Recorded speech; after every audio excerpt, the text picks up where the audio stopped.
I just want to say I love you. God knows I love you.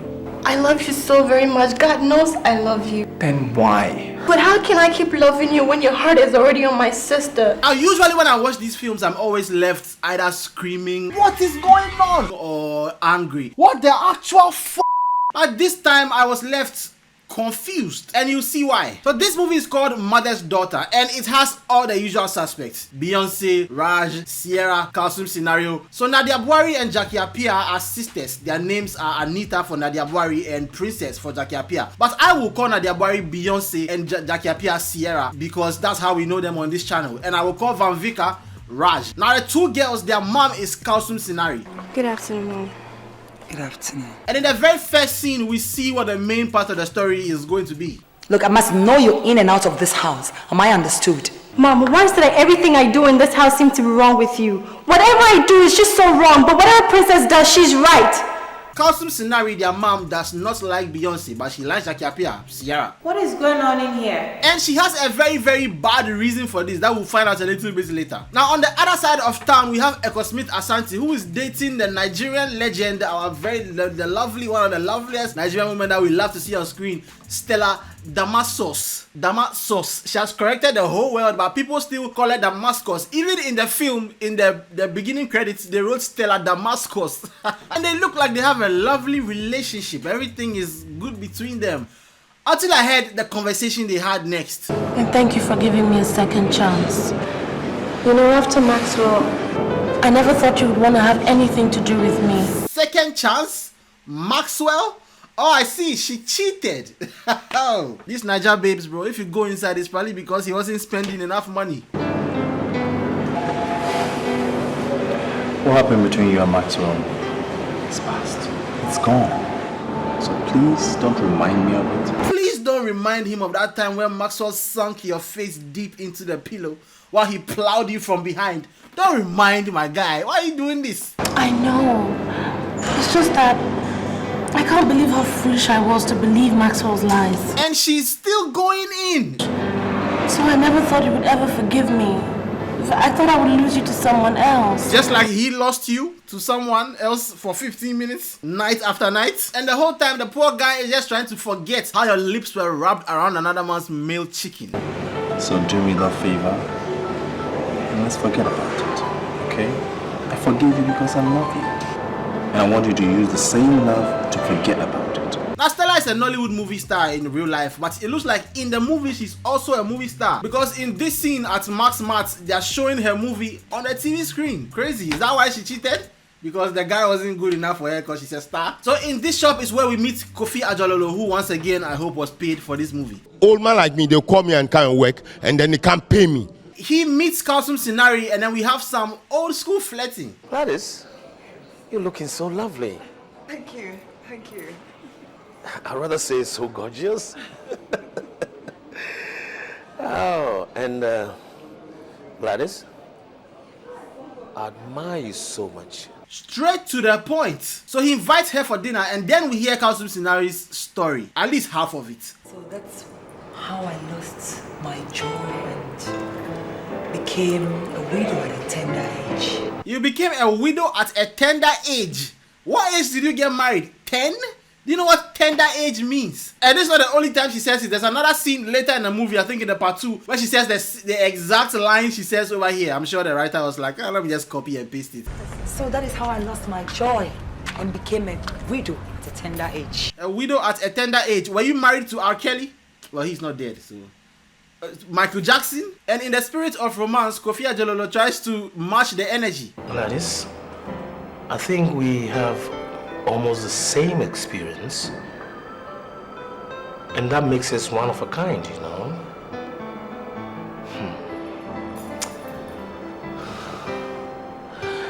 You see, I watched my wife's life for 5 years destroyed by cancer. Weird way to create a connection, bro. I hope both their dead spouses also meet in the afterlife. Excuse me to say this, you remind me so much of my late wife. She was as gorgeous as you are. Okay, so do you like her or do you like her because she looks like your late wife? But just know this scene is completely useless. All the romantic tension they build over here, completely useless because it doesn't do anything else in the movie. That's the end of it. They don't date. Nothing like that happens. I shouldn't be saying these things. But there's a good reason for that, because their children are the ones who have the romance. And so they cannot date because that would be weird. If they start dating, then they'll become step parents to their children, and then they'll be family, and then it to be like a movie on a XXX website. Now we've already met Kalsum Sinari's children, so let's meet Kofi Adjololo's child.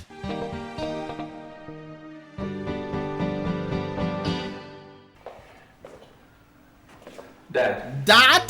How? How does a guy with this face give birth to a child with that face? The only jeans they can have in common are jeans trousers that Kofi Adjololo would dash to Van Vicker, or vice versa. But before this happens, Echo Smith, whose name is Alex, meets Beyonce, and it turns out they're childhood friends.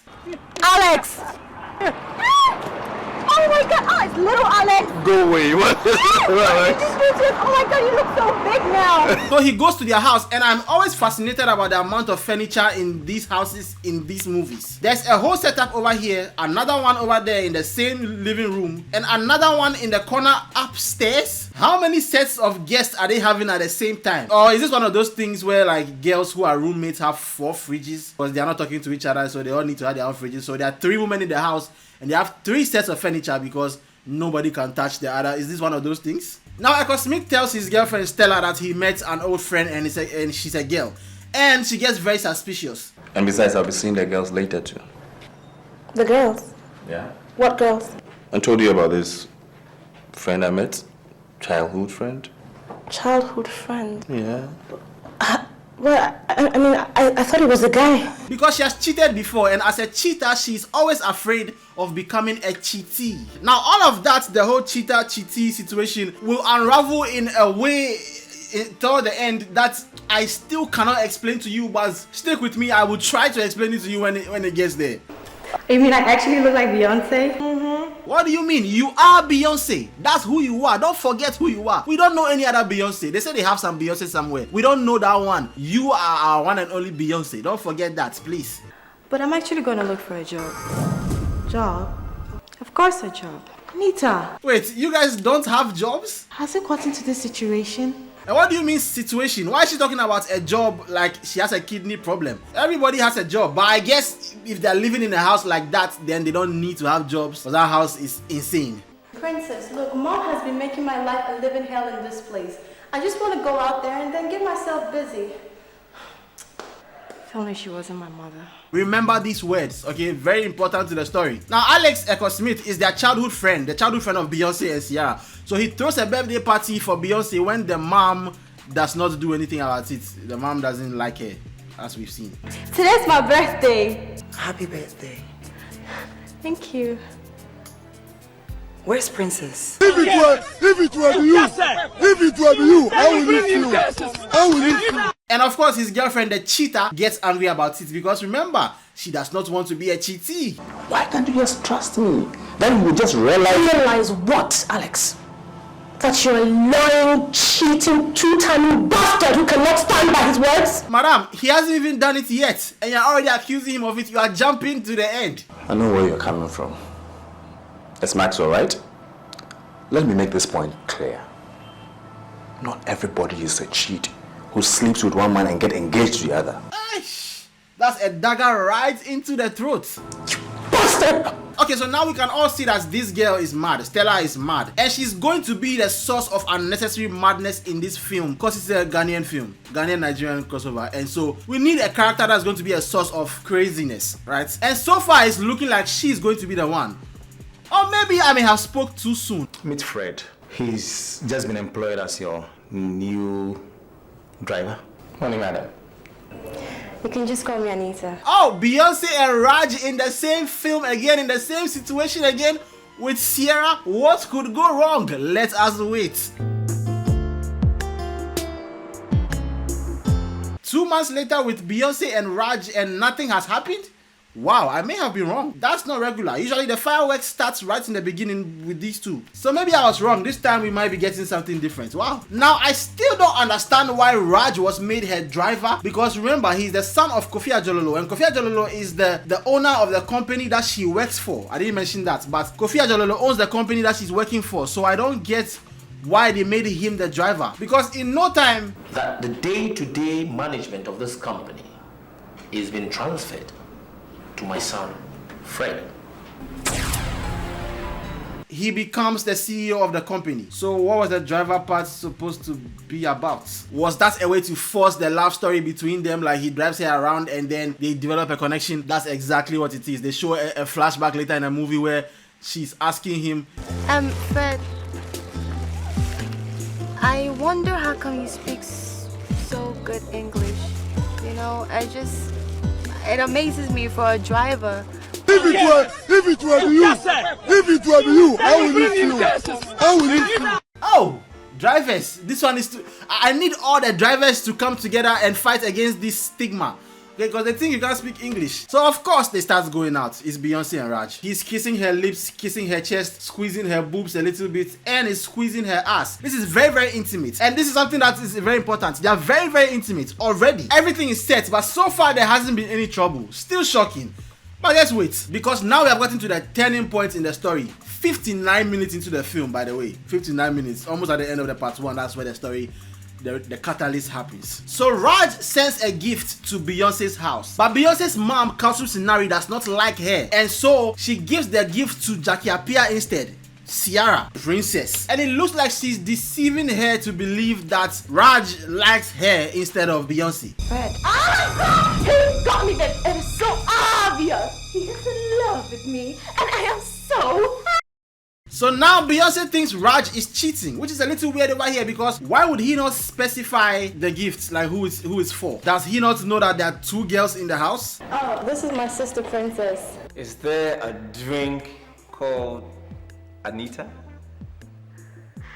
I get it. All right. Toss coming right up. And so this raises another question. Why does Jackie Appiah, Ciara, princess, believe that Raj is her fiancé when we haven't seen any connection between the two of them? So why does she believe it?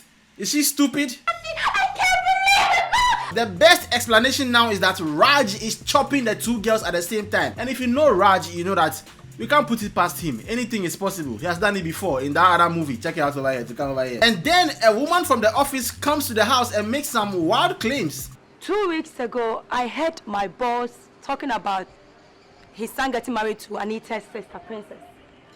And I saw Anita romancing, kissing the sister's fiancé in the office. She heard the father and the son talking about him marrying Princess. Wouldn't he have just told the father that it is Anita instead of Princess? What happened 20 years ago is about to repeat itself. I won't sit for Anita to destroy my daughter's happiness. But then on Kalsum Sinari's side, the story actually makes sense, because we learn that Beyonce, Nadia Buari, is not her actual daughter. 20 years ago, your mother had an affair with my legal husband.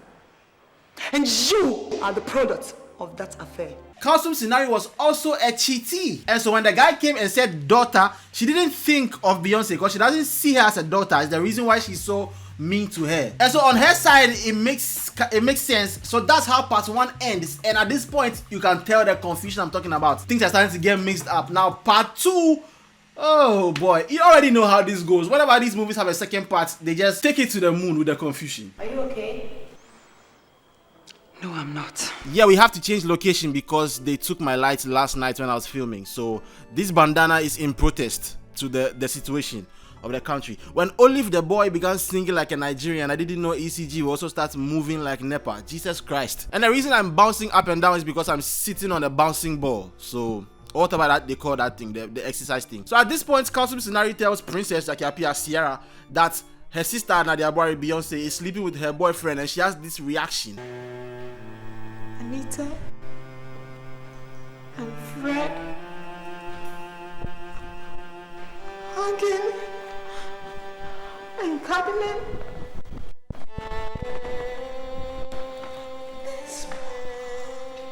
Now, at this point is where the confusion goes a little bit higher. So now let's take stock of the character motivations for a second. So Raj wants to be with Beyonce. He's in love with her, as always. Beyonce is in love with Raj and wants to be with him. Princess, we don't know exactly what her motivation is. We don't know. She has just been the sister for all this while. She loves the family and loves her sister, but we don't really know what she wants. Costume scenario wants Princess Sierra and Jackie Appiah to be with Fred because she is her real daughter and she doesn't like Nadia Buari, Beyonce, because she's not her real daughter. So at this point you would think, okay, now Beyonce will have the chance to explain herself and the reason why she's not snatching her sister's boyfriend, right? Well, I want you to explain why you are seducing your sister's fiancé. Why?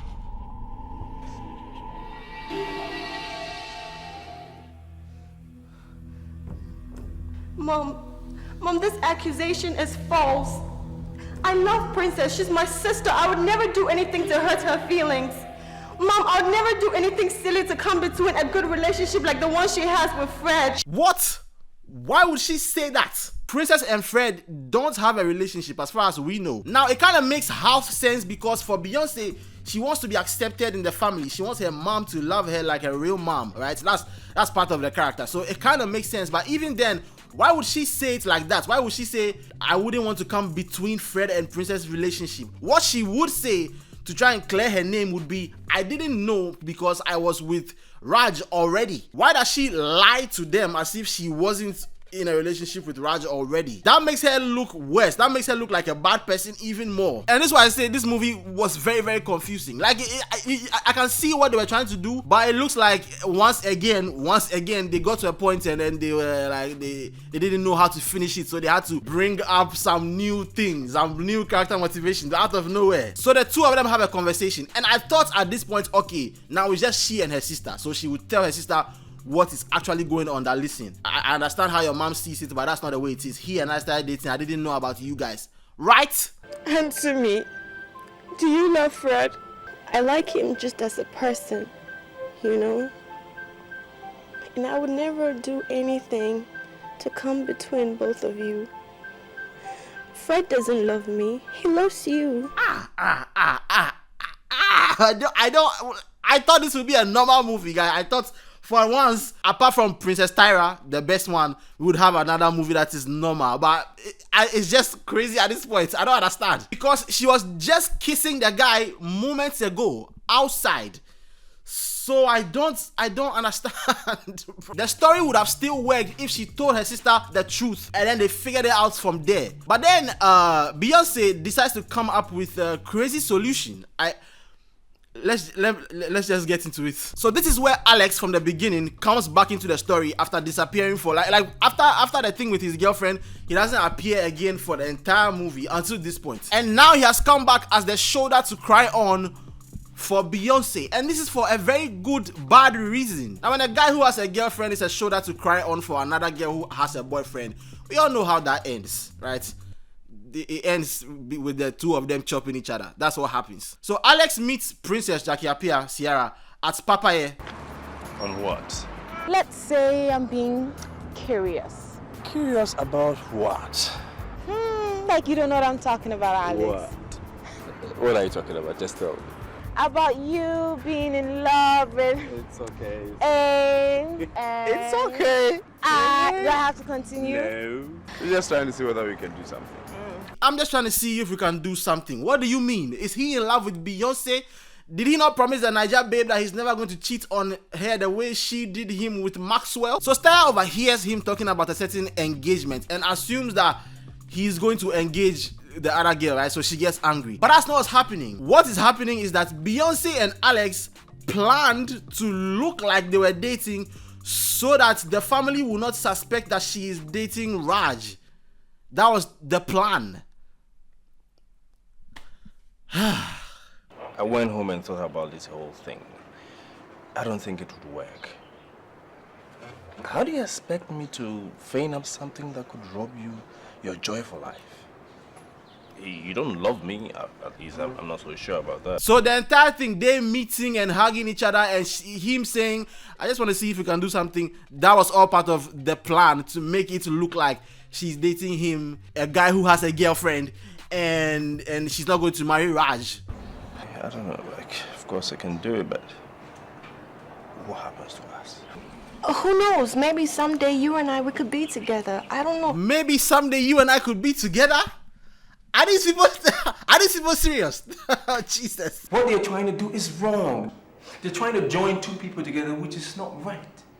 Two wrong lovers. I don't love your sis. I don't love your sis. Okay, but it sounds like he's going ahead with the marriage.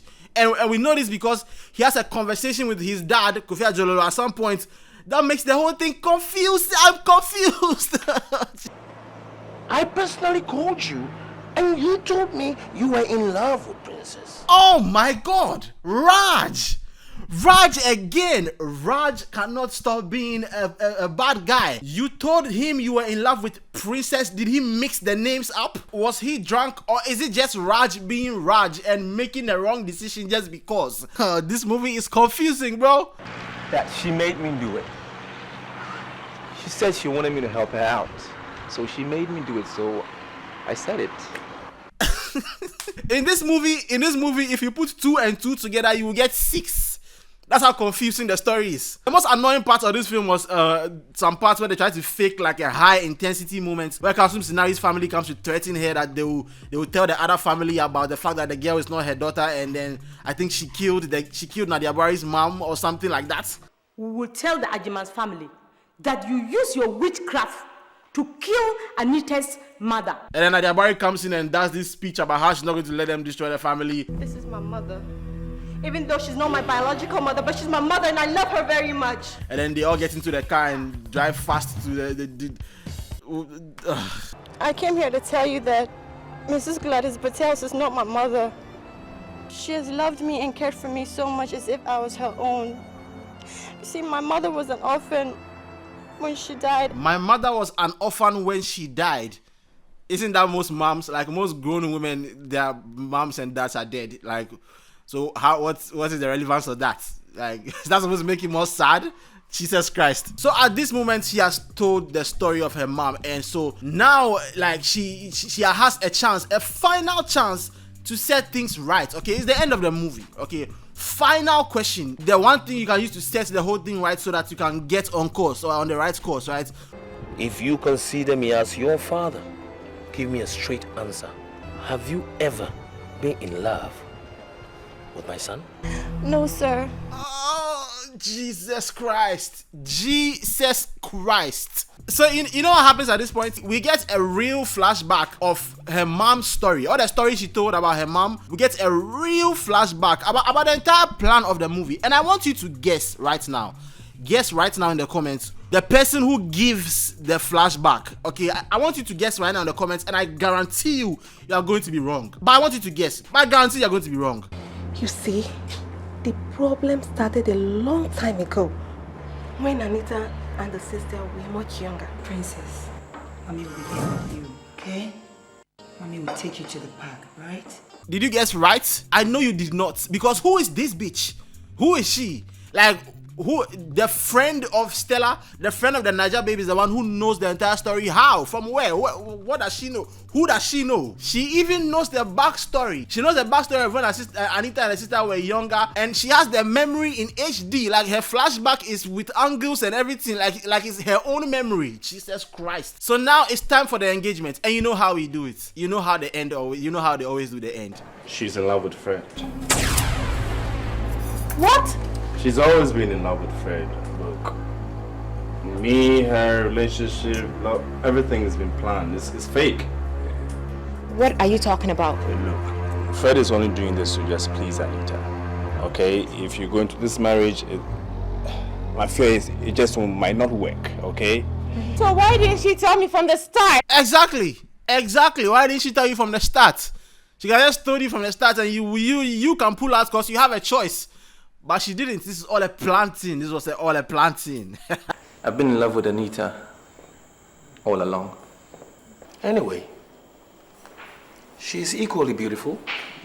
He has a point. Yeah, she's equally beautiful, so it doesn't matter. I mean, all the love stuff they're talking about how they love each other, doesn't matter. She's equally beautiful, and that is it. To God be the glory, but to the script be hell. Now, I'll be honest, this movie is not like one of the terrible ones, okay? This movie was okay. I could see what they were trying to do. I get the motivation of the girl wanting acceptance from her family, her mom and her sister so much that she's willing to sacrifice her love. The execution was just wrong because, like, the way she did it is the way a stupid person would do it, not the way a wise person would do it, or even a normal average intelligence person would do it. And that's usually what like bad execution looks like. You have a great idea, but you have to make the character do a stupid thing multiple times, or like do like some confusing thing to make it work so that you can get to the ending that you want to. And so yeah, finally Raj asked Beyonce to marry him. But what I still will never ask you to do is to like and subscribe and hit the notification bell. I will ask you to leave a comment below. Let me know what you think about the video. Let me know what you think about the movie. Did you watch it when it came out back then? Yeah, this was not like one of the horrible ones. Let's be fair. It was cool. Just poor execution. Now, if you like this video, you will like my other video I made about Beyonce. The very first one I made, so check it out to come on your screen very soon. Now, Beyonce loved her family so much that she was willing to sacrifice the love of her life, Raj, but she still doesn't love him as much as I love you, and I'll see you guys soon in another video. Sing the song. Also, the ECG, they can go to hell. Okay, every single one of them. I don't care. They should all go to hell. Ask you to like and subscribe, but you go fish share my video if you know.